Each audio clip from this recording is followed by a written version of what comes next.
చెప్పిరా నువ్వే చేస్తున్నా మంచిగా అది కూడా తీసుకోబిడ్డా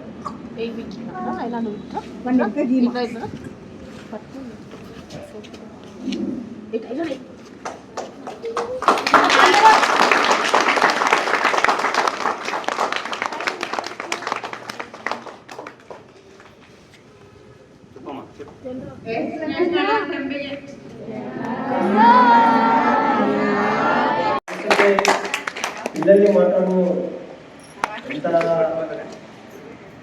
మంచిగా చూస్తున్నారు. తల్లిదండ్రులకు ఇప్పుడు వికలాంగుల హక్కుల చట్టం ఏం పెడుతుందంటే ఎవరైతే వికలాంగత్వంతో ఎక్కువ బాధపడే వారు ఉంటే వాళ్ళకు ప్రభుత్వం ఎక్కువగా మద్దతు కల్పించాలని వికలాంగుల హక్కుల చట్టం చెప్తుంది. కానీ ప్రభుత్వాలు పట్టించుకోవడం లేదు. దీంతో పాటు ఎవరైతే అసోసియేషన్ ఏర్పడుతున్నారో మేము పోరాడే హక్కుల మీద మీటింగ్లో అవగాహన కల్పిస్తాం. మిమ్మల్ని కలెక్టర్ గారితో కూడా చర్చించడం జరుగుతుంది.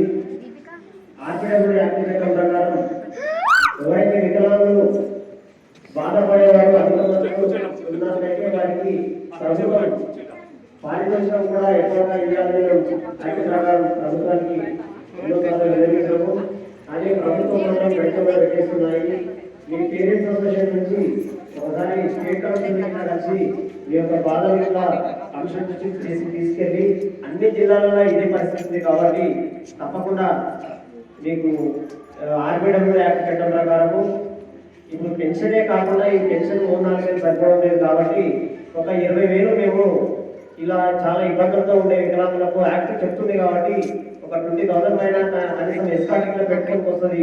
తల్లిదండ్రులకు ఆటోగ్రాహులకు దానిలో వస్తుంది. కానీ గవర్నమెంట్ మాత్రం చర్యలు తీసుకోవాలని మేము తప్పకుండా మీకు తరఫున కోరుతాము.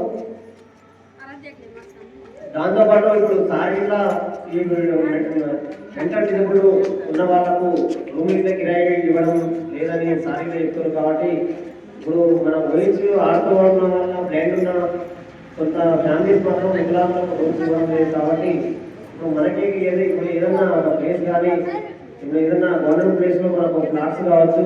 ఇప్పుడు డబుల్ బెడ్రూమ్ ఎల్ఐసీలా కొన్ని ఉన్నాయి కాబట్టి మన పేరెంట్స్